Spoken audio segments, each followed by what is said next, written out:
all season they criticized the Eagles. Well, this has to be the dumbest one yet.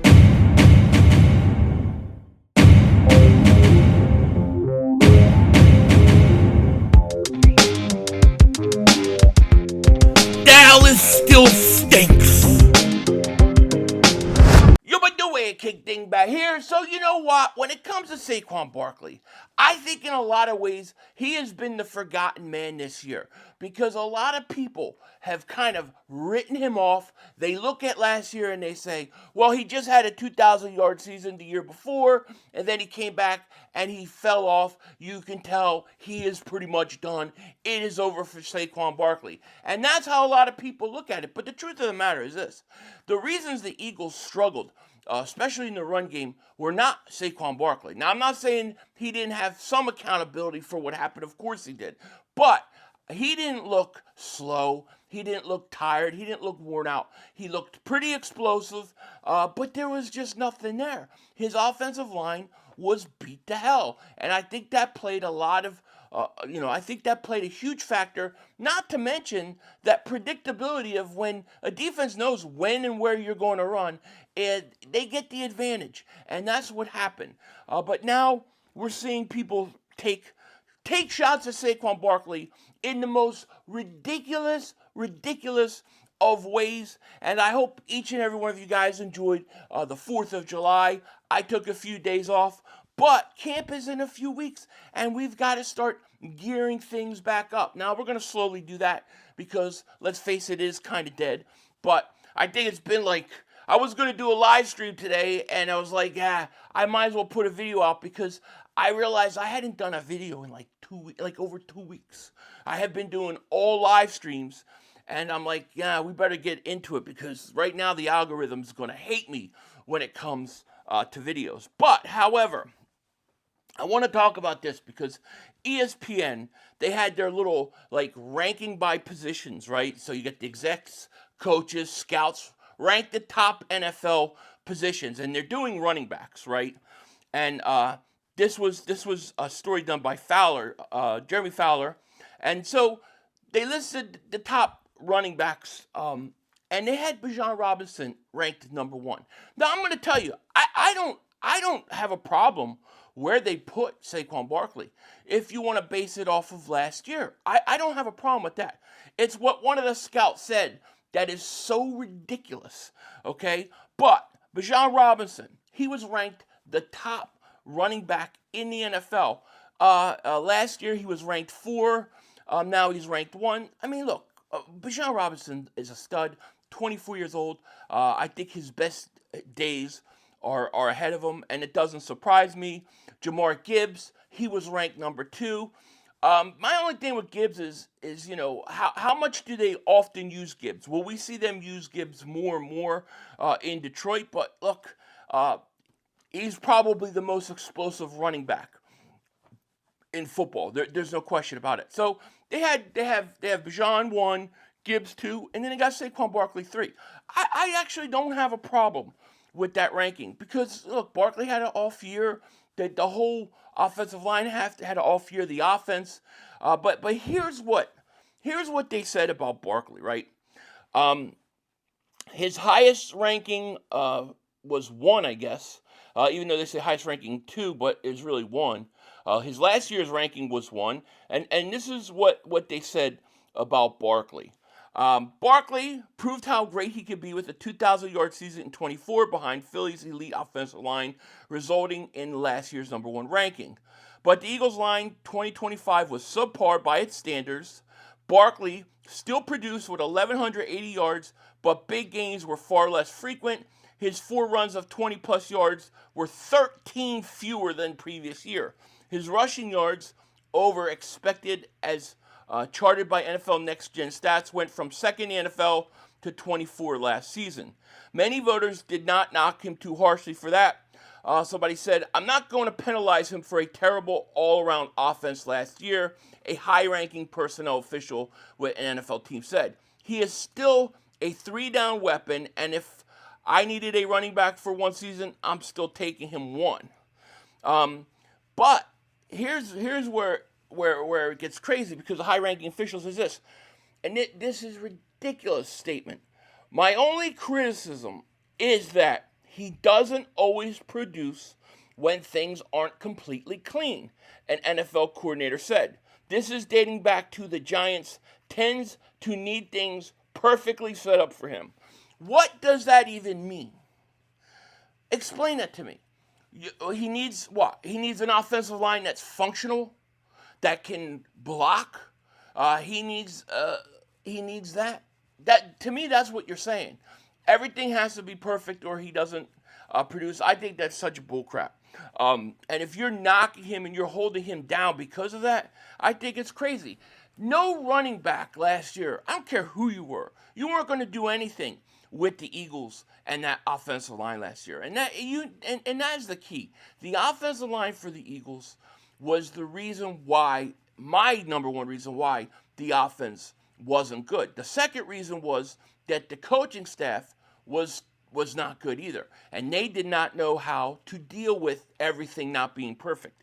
If you're going to blame something or somebody not being good because things aren't perfect, it's the offensive coaching staff.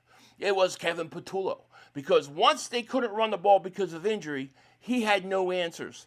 None whatsoever. But I got answers, and I got answers for maybe who the MVP is going to be.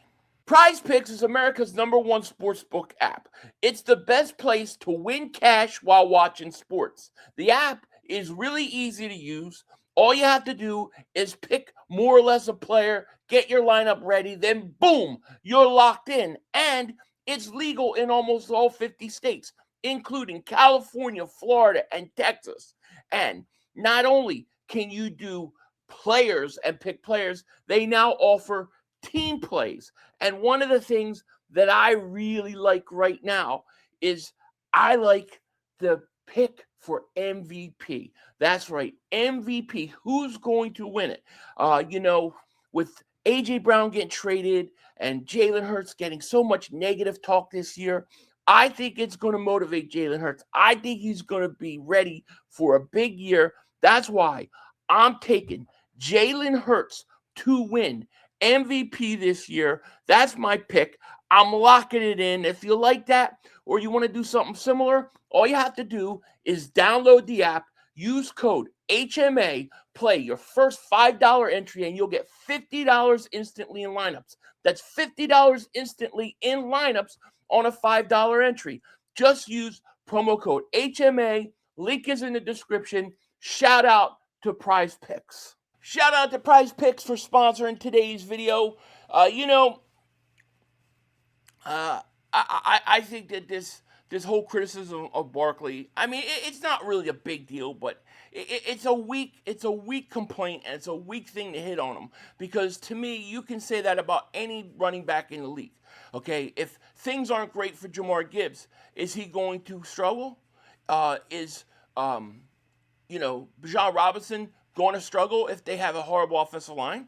That's what I'm wondering. I mean, I think it happens to anybody. But when you look at Saquon Barkley, and we haven't talked a lot about Saquon Barkley this year, I think he's been lost in the shuffle a lot. He started to hear his name more mentioned during minicamp right before the break because people saw him being used what looked like more in the passing game.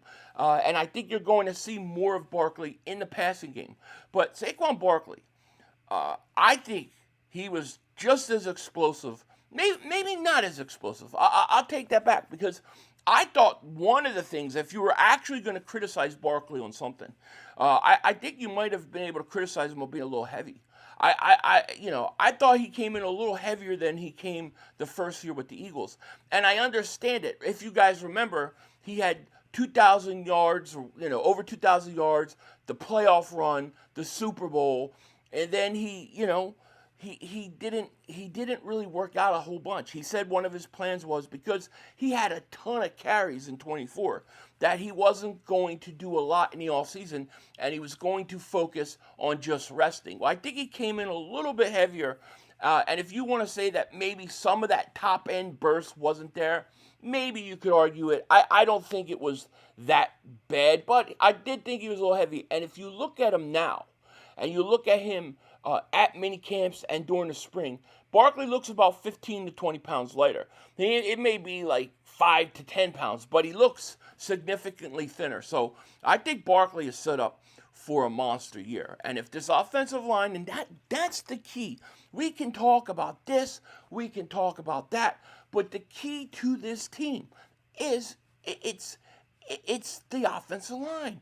If the offensive line is good, then the offense is going to look better. And if the offense looks better and is able to do those things, and Barkley's able to run the ball, then the passing game will come to life, and then all of a sudden this offense is going to be pretty good, and the Eagles are going to be pretty formidable. This defense is nasty. This is a nasty defense, and people have to hope that the Eagles' offensive line isn't what they think. I think that we should be excited about where these guys are. When you hear Cam Jurgens talk and Landon Dickerson, and they talk about the stem cell therapy and everything that they have, they're saying they haven't felt this good in a couple years. So I think that those guys, if they're refreshed and they come in healthy, yeah, this is going to be a scary, scary, scary team. But yes, once again, another bullcrap criticism of the Eagles. They couldn't even get it right at all, which is crazy to me. I mean, this is the funniest narrative about the Eagles, is that they're such a great team that you could win with any quarterback. Yet, when they always do the rankings of most positions, you're lucky if Eagle players are even in the top 10. I mean, Barkley was 3, but a lot of them, they're not even in the top 10. And then they say everybody's the greatest thing ever. It's ridiculous. I can't wait to shut a lot of people up this year. With that said, I will be back. We will be having a live stream tomorrow, either before or after the Battle Royale, which I'm sure will be happening on Wednesday. So look for that. With that said, take care. Talk to you later, of course. Don't be a dingbat. Remember, it's how we vision, baby. We're all just living in it.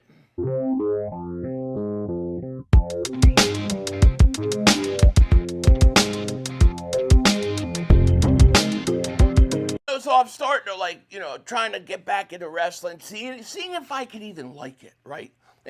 I don't know, right?